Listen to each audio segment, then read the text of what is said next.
بڑے سرکار کے پاس جانے کی دو وجوہات تھیں، ایک تو پیسہ، دوسرا توسیہ۔ اس پری روح کی یاد اس کے دل و دماغ سے چمٹ کر ہی رہ گئی تھی، ورنہ اس کی زندگی میں بہت سے ایسے مواقع آئے جن موقعوں پر وہ حسن ظن سے لطف اندوز ہوا تھا۔ اس کو حمیرہ نامی وہ لڑکی بھی یاد تھی جس نے ایک دو پیش قدمیوں کے بعد ہی اس کو اپنے وجود سے آگاہ کروا دیا تھا۔ ہاں، وہ اس کام میں مہارت رکھتی تھی۔ توسیہ میں کچھ اور بات تھی، کچھ نیا پن تھا جس نے اس کے دل کے اس گوشے کو چھو لیا تھا جہاں تک کوئی لڑکی پہنچ نہ سکی تھی۔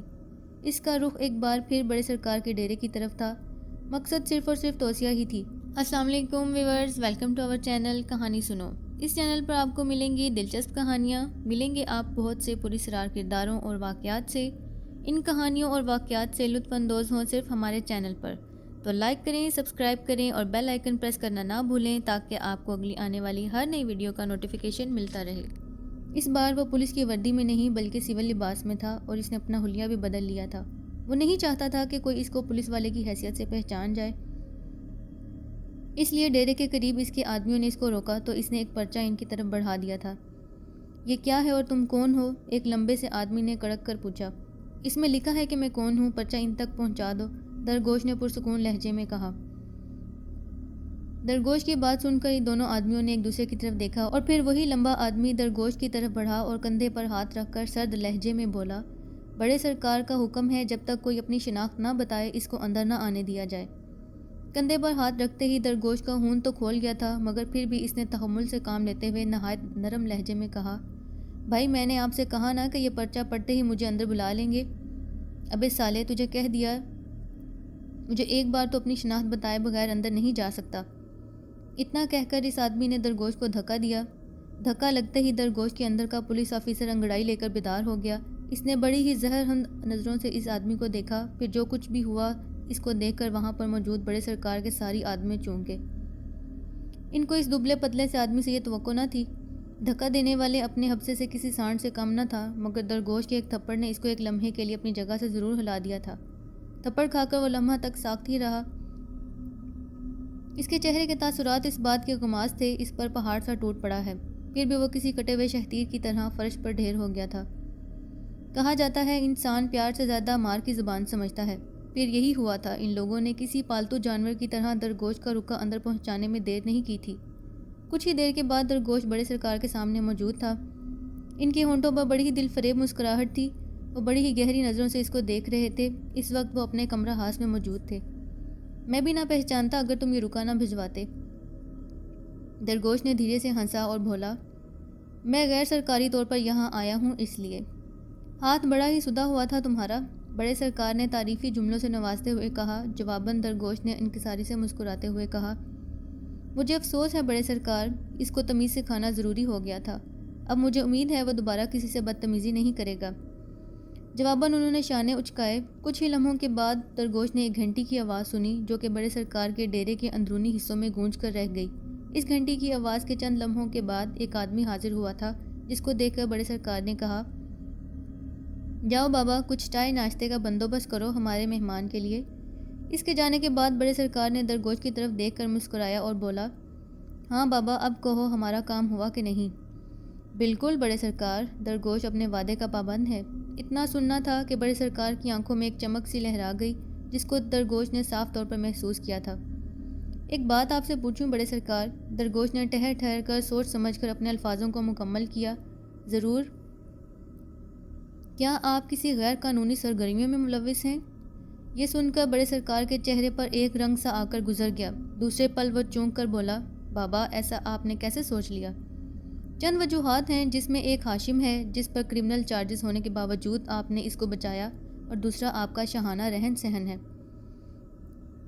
غلط اندازہ لگایا تم نے آفیسر، میں ایک خاندانی شخصیت کا مالک ہوں۔ چند گھریلو تنازعات کی وجہ سے میں آج یہاں زندگی گزارنے پر مجبور ہوں، ورنہ دھن دولت کی کوئی کمی نہ تھی۔ اس کی آواز میں دکھ کی لہریں تھیں۔ میں سمجھا نہیں، تم نے جھوری اسٹیٹ کے نواب عاصم مرزا کا نام سنا ہے؟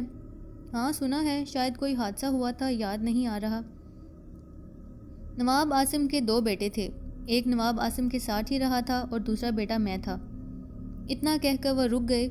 ان کے چہرے پر کچھ اس طرح کے تاثرات نظر آنے لگے تھے جیسے کہ پرانی یادوں کو ذہن میں جمع کر رہے ہوں۔ درگوش ان کے چہرے کے بدلتے ہوئے تاثرات کو بخوبی نوٹ کر رہا تھا۔ وہ کافی دیر ان کے چہرے کے بدلتے ہوئے تاثرات کو نوٹ کرتا رہا۔ کبھی ان کے چہرے پر غصہ نظر آنے لگتا اور کبھی دکھ کے گہرے سائے۔ درگوش اس بات کا منتظر تھا کہ وہ خود کچھ بولیں۔ پھر بڑے سرکار نے طویل سانس لی اور کہا، یہ اس دن کی بات ہے جب میں حویلی میں نہیں تھا، اپنے دوستوں کے ساتھ شکار پر گیا ہوا تھا۔ وہاں مجھے نواب عاصم کی موت کی اطلاع ملی۔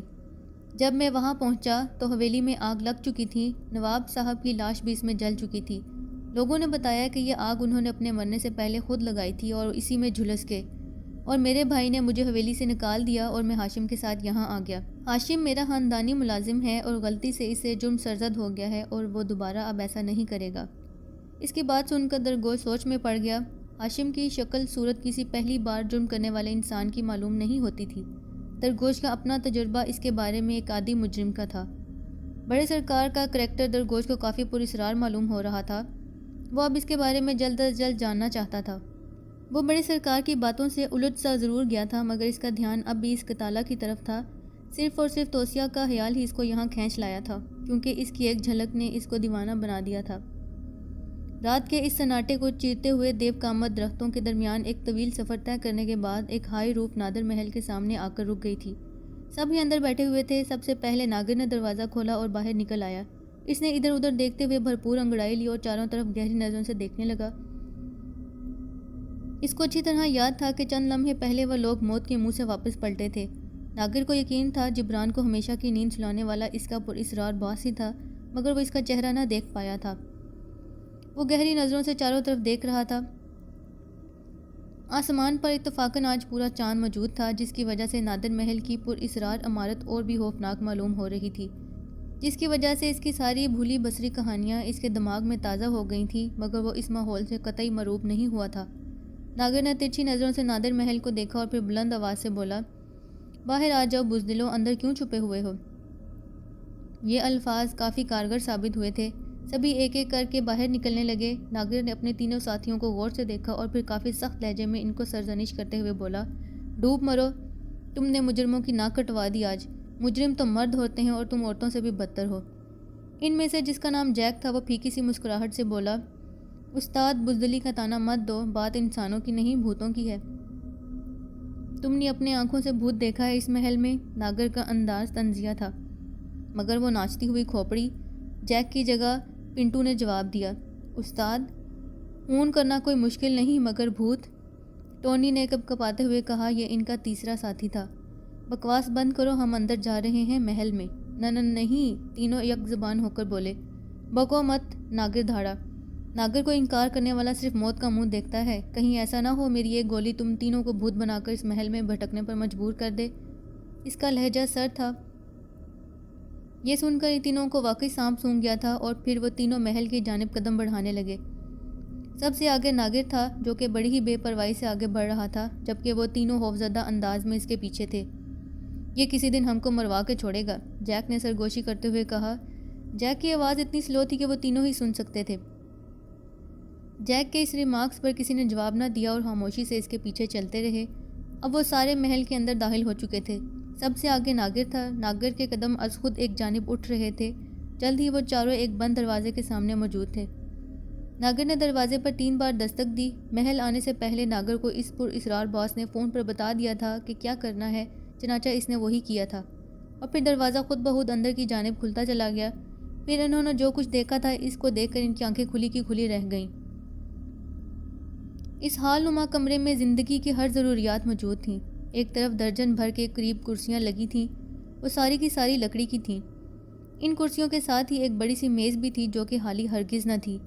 اس میز پر انواع و اقسام کے کھانے موجود تھے، جن میں بریانی بھی تھی، قورمہ بھی، بروست بھی تو مٹن بھی، اور ایک طرف موسمی اور غیر موسمی قسم کے پھل اور بہترین قسم کی شرابیں بھی موجود تھیں۔ ناگر کے ہونٹوں پر اس طرح کی مسکراہٹ تیر رہی تھی جیسے کہ یہ سارے انتظامات اس نے خود کیے ہوں۔ دیکھا تم نے یہ سب؟ کیا کسی بھوت بنگلے میں یہ سب مل سکتا ہے؟ ناگر نے فاتحانہ انداز میں کہا۔ واقعی ہم سوچ بھی نہیں سکتے ناگر دادا، جیک بھرائے ہوئے الفاظ میں بولا۔ واقعی ہم سوچ بھی نہیں سکتے تھے ناگر دادا، جیک بھرائی ہوئی آواز میں بولا۔ یہ سب باس کا کیا دھرا ہے، وہ اپنے لوگوں کی ضرورتوں کا بہت خیال رکھتا ہے۔ اچانک ان کے کانوں سے ایک آواز ٹکرائی جس کو سن کر ناگر چونک پڑا۔ وہ آواز بھلا اس کے باس کے علاوہ کسی اور کی نہیں ہو سکتی تھی۔ یہ آواز اس کے تینوں ساتھیوں نے بھی سنی تھی، جو کہ قدرے بیٹھے ہوئی تھی اور حال میں چاروں طرف گونجتی ہوئی محسوس ہو رہی تھی۔ سب بھی اس کے جانب ہمہ تن گوش تھے۔ میرے ساتھیوں، تم سب کو نادر محل میں خوش آمدید۔ شکریہ باس، سب نے یک زبان ہو کر کہا۔ میں اپنے ساتھ کام کرنے والوں کی ہر ضرورت کا خیال رکھتا ہوں، اس لیے میں نے تم لوگوں کے لیے اس پرتکلف دعوت کا اہتمام کیا ہے۔ پراسرار باس کی آواز ان کے کانوں سے ٹکرائی۔ آواز آنی بند ہو گئی تھی۔ ناگر کے چیلے اب اس میز کی طرف للچائی ہوئی نظروں سے دیکھ رہے تھے، لیکن ناگر کے انداز میں بے پرواہی تھی۔